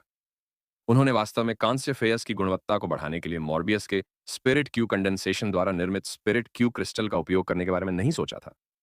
जब स्पिरिट क्यूई क्रिस्टल को कुचला जाता था, तो यह बहुत बड़ी मात्रा में शुद्ध स्पिरिट क्यूई में बदल जाता था। अगर लिन युआन ने ऐसी स्पिरिट क्यूई को नियंत्रित किया और इसे कई फय पर इस्तेमाल किया, तो स्पिरिट क्यूई का एक हिस्सा निस्संदेह खो जाएगा और बर्बाद हो जाएगा। इस स्पिरिट क्यूई क्रिस्टल में मौजूद शुद्ध स्पिरिट क्यूई की हर एक मात्रा बर्बाद होना लिन युआन के समय की बर्बादी के समान था। साथ ही यह रेडियंस डॉलर और संसाधनों की भी बर्बादी थी, क्योंकि बहते हुए स्पिरिट क्यूई से आसानी से कई कांस्य महाकाव्य फय का पोषण हो सकता था। यद्यपि लिन युआन के लिए ऐसे परियों को पालना बहुत आसान था, लेकिन अनगिनत लोग हर कांस्य महाकाव्य परी के लिए लड़ते थे, जिसे वह बाहर निकालता था। लिन युआन ने पहले अपनी काल्पनिक नस्ल के फय के ग्रेड को बढ़ाने के लिए स्पिरिट क्यूई क्रिस्टल का उपयोग किया था। प्रत्येक स्पिरिट क्यूई क्रिस्टल कांस्य एक सिल्वर एक्स फैंटेसी आई फे को सिल्वर आई फैंटेसी आई तक पहुंचने में मदद कर सकता है, तथा सिल्वर फैंटेसी ब्रीड फे के ग्रेड को बढ़ा सकता है। हालांकि जब एक सिल्वर एक्स फैंटेसी आई फे गोल्ड आई फैंटेसी आई फे बनना चाहता है, तो उसे 10 स्पिरिट क्यूई क्रिस्टल का उपभोग करना होगा। इसके बाद गोल्ड आई फैंटेसी आई से गोल्ड एक्स फैंटेसी आई तक प्रत्येक ग्रेड के लिए भी 10 स्पिरिट क्यूई क्रिस्टल की आवश्यकता होगी। स्पिरिट क्यूई क्रिस्टल के लिए आवश्यक समय के आधार पर यदि लिन युआन गोल्ड एक्स फैंटेसी आईफे को पोषित करना चाहता है, तो उसे 2 साल के स्पिरिट क्यूई क्रिस्टल की आवश्यकता होगी। इस अवधि को छोटा कहा जा सकता है। भले ही लिन युआन संसाधनों को इकट्ठा कर रहा था और आत्मा क्यूई क्रिस्टल का यथासंभव उपयोग कर रहा था, फिर भी वह फी को गोल्ड फैंटेसी ब्रीड तक बढ़ाकर सीमा तक पहुंच गया था। हालांकि लिन युआन ने गोल्ड एक्स फैंटेसी आई फे को प्लैटिनम आई फैंटेसी आई में बदलने के लिए स्पिरिट क्यूई क्रिस्टल का उपयोग करने की कोशिश नहीं की थी। यही कारण है कि वह अनिश्चित था कि उसे कितने स्पिरिट क्यूई क्रिस्टल का उपयोग करने की आवश्यकता है। उसे अपनी गणना के आधार पर कम से कम 100 का उपभोग करने की आवश्यकता होगी। 100 भी पर्याप्त नहीं हो सकता है। मॉर्बियस के वर्तमान ग्रेड को देखते हुए नेन नेन फैंटेसी आई से फैंटेसी 2 तक फैंटेसी ब्रीड फे को बढ़ाने के लिए स्पिरिट क्यूई क्रिस्टल का उपयोग करना फैंटेसी ब्रीड फे को प्लैटिनम तक बढ़ाने से भी अधिक कठिन था। इसलिए फेस के ग्रेड को एक निश्चित स्तर तक बढ़ावा देने के बाद आत्मा क्यूई क्रिस्टल का उन्हें फिर से बढ़ावा देने में बहुत कम प्रभाव होगा। मॉर्बियस के सिल्वर फैंटेसी ब्रीड बनने के बाद ही स्पिरिट लॉक स्थानिक क्षेत्र में फिर से बदलाव आएगा। तब तक इसकी मजबूत स्पिरिट क्यू कंडेंसेशन बेहतर के लिए एक मोड लेगी। इसके अलावा वर्तमान में लिलिन युआन के लिए बी रैंक स्पिरिट क्यूई पेशेवर बनना मुश्किल था। लगभग आधा साल बीत चुका था और लिन युआन को लगा कि उसके शरीर की आत्मा क्यूई आई बी रैंक आत्मा क्यूई पेशेवर बनने से एक चौथाई भी दूर नहीं थी। यदि लिन युआन अपनी समग्र शक्ति में सुधार चाहता था, तो उसे अपनी आत्मा क्यूई पेशेवर रैंक और मॉर्बियस ग्रेड की बाधा को पार करना होगा। लिन युआन अभी भी अपनी स्पिरिट क्यूई प्रोफेशनल रैंक को बढ़ाकर धीरे धीरे अपनी प्रगति महसूस कर सकता था। हालांकि मॉर्बियस का ग्रेड बढ़ाना इस बात पर निर्भर करेगा कि वह ब्लू फ्लैश पर्पल बटरफ्लाई और स्पिरिट गैदर गोल्डफिश के लिए उपयुक्त विल पावर रून्स को कब समझ पाएगा। यदि इस प्रगति को तेज कहा जाए, जब तक लिन युआन स्वर्ग और पृथ्वी की इच्छा को समझ सकता है, तो मॉर्बियस कल सिल्वर फैंटेसी नस्ल बन सकता है। दिल वह spirit gather goldfish and blue flash purple butterfly के लिए उपयुक्त इच्छा शक्ति रूनों को नहीं समझ सका, तो मॉर्बियस केवल फंस सकता था। यद्यपि लिन युआन के पास अभी भी एक इच्छा शक्ति रून था, जिसका उपयोग उसके आध्यात्मिक स्थानिक क्षेत्र में किया जा सकता था, लेकिन वह कभी भी एक इच्छा शक्ति ऋण का उपयोग नहीं करेगा जो एक फी के लिए अनुपयुक्त था, ताकि उसे एक काल्पनिक नस्ल में बढ़ावा दिया जा सके। इससे न केवल उसकी क्षमता नष्ट होगी, बल्कि यह उस परी के प्रति भी गैर जिम्मेदाराना होगा जो जीवन भर उसका साथ देती रही। भले ही लिन युआन अब अपनी ताकत में सुधार करना चाहता था, लेकिन अगर वह मॉर्बियस द्वारा नियंत्रित स्पिरिट क्यूई क्रिस्टल में मौजूद शुद्ध स्पिरिट क्यूई की विशाल मात्रा का उपयोग कुछ कांस्य लीजेंड फे को बढ़ाने के लिए कर सके, तो यह लिन युआन के गुट के विकास के लिए बहुत फायदेमंद होगा। क्योंकि वह अपने गुट को आकाश में बहते हुए एक गर्वित, अलग और रहस्यमय बादल के रूप में विकसित करना चाहता था। इसलिए इस बादल को आकाश में तैरने और गर्व करने के लिए राजधानी की आवश्यकता थी। अन्यथा हवा के कुछ झोंके बादलों को कोहरे में बदल देंगे। लिन युआन के हाथ में एक कांस्य लीजेंड फय के साथ आकाश में तैरते इस बादल को एक बनना तय था। चूंकि मॉर्बियस स्पिरिट क्यूई क्रिस्टल का उपयोग करके कांस्य महाकाव्य फय को लीजेंड में पदोन्नत करने में सक्षम था, इसलिए इसमें 5 दिन से ज्यादा समय नहीं लगेगा। एक पल का काम ही काफी होगा। इस प्रकार लिन युआन को अब हु क्वान के लिए कांस्य पौराणिक लकड़ी बुनाई घर सेंटीपीड को बढ़ाने के लिए जल्दबाजी करने की आवश्यकता नहीं थी। उन्होंने कांस्य लीजेंड तक बढ़ाए गए फहे के इस बैच के चयन के संबंध में भी एक योजना बनाई थी। चूंकि लिन युआन ने ड्रैगन के मुख वाले आर्किड को कांस्य महाकाव्य से कांस्य किंवदंती तक बढ़ाने की योजना बनाई थी, इसलिए इस आत्मा क्यूई क्रिस्टल के माध्यम से इसे बढ़ाने के लिए इसे लेना सही था। इसके अलावा हु क्वान के वुड वीविंग हाउस सेंटीपीड को शामिल करने के बाद भी उनके पास 3 से 4 और स्थान थे। क्षतिग्रस्त आनुवंशिक मॉडल के साथ क्रेन प्रजाति के फेए ने जो मुख्य काम शुरू किया, वह शुद्ध स्पिरिट क्यूई की बड़ी मात्रा को सीधे अवशोषित करना नहीं था, बल्कि उसे शुद्ध स्पिरिट क्यूई की इस विशाल मात्रा के तहत धीरे धीरे गर्म होने और लापता आनुवंशिक मॉडल की भरपाई करने की आवश्यकता थी। इसलिए लिन युआन ने इस छोटे से साथी को सूची में शामिल नहीं किया। फिर उसने 3 ड्रैगन फीनिक्स लैंडस्केप कार्प्स के बारे में सोचा। क्यों ना ऐसे शुभ परियों को लीजेंड में अपग्रेड किया जाए और उनके ग्रेड को दबाया ना जाए, बल्कि उन्हें स्वतंत्र रूप से बढ़ने दिया जाए। हालांकि कांस्य में ड्रैगन फीनिक्स लैंडस्केप कार्प जैसे शुभ परी को दबाना किंवदंती तक पहुंचने के बाद सर्वोच्च धन का प्रतिनिधित्व कर सकता था, लिन युआन की राय में अपने विशेष कौशल जीवन के स्थान के साथ इसके लिए सबसे महत्वपूर्ण बात यह थी कि भूमि को आशीर्वाद देने के लिए इसकी शुभता लाई जाए। 3 ड्रैगन फीनिक्स लैंडस्केप कार्प्स को जोड़ने के बाद 5 फय थे। लिन युआन ने बढ़ाने के लिए एक यादृच्छिक कांस्य महाकाव्य फय को चुनने का इरादा किया, लेकिन लीजेंड में इसकी पदोन्नति इस बात पर निर्भर करेगी कि ड्रैगन के मुंह का orchid, would weaving house centipede and 3 dragon Phoenix landscape carp अवसर देंगे या नहीं। वेन्यू वर्तमान में स्रोत प्रकार की वस्तु अर्थरश गोल्डन लोटस के साथ हवेली के बाहर बगीचे में धूप सेंक रहा था। लिन युआन ने मूल रूप से तब तक इंतजार करने की योजना बनाई थी जब तक कि वह फेयस को बढ़ाने का काम पूरा नहीं कर लेता। उसके बाद ही वह वेन्यू से गुट स्थापित करने के अपने विचार के बारे में बात करता। चूंकि अब उसे फे को बढ़ाने की कोई जल्दी नहीं थी, इसलिए उसने बस उससे इस बारे में बात करने के बारे में सोचा। उसने पिछली रात फे बैटल फ्लैग गेम में उनके संसाधनों पर कब्जा करने में सक्षम होने की उसकी रणनीतिक प्रतिभा की सराहना की। संसाधनों की उसकी तैनाती और स्थिति के बारे में उसके निर्णय ने लिन युआन को वास्तव में चकित कर दिया था।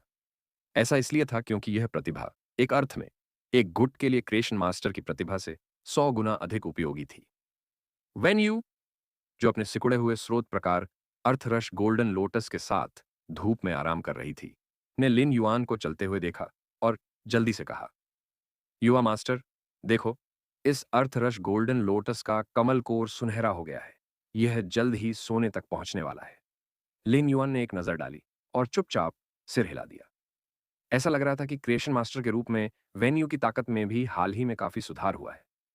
इस अर्थरश गोल्डन लोटस का कोर सुनहरा हो गया था और अगले 3 दिनों में सोने तक पहुंचने में सक्षम होना चाहिए। इसका मतलब था कि when you class 2 creation master बन गया था। लिन युआन को याद आया कि कुछ महीने पहले जब when you radiant moon palace छोड़कर उनकी सहायक बनी थी, तब भी वह इंटरमीडिएट क्लास एक क्रिएशन मास्टर थी। इस दौरान अनजाने में ही वेन्यू बहुत बड़ी हो गई थी। लिन युआन वेन्यू के बगल में खड़ा था। शुरुआती सर्दियों की गर्म धूप में उसने उसे एक गुट बनाने का अपना विचार बताया। उसके विचार को सुनने के बाद उसने उसे एक तरह की अकथनीय चमक के साथ देखा। वेन्यू को अचानक वह कहावत समझ में आ गई जो उसे पहले समझ में नहीं आई थी। पता चला कि कुछ लोग क्षितिज के थे। वेन्यू ने अपना हाथ मुट्ठी में बंद कर लिया। जमीन से प्रचंड हवा के असंख्य झोंके उठे। अब बहुत आगे बढ़ने का समय आ गया है।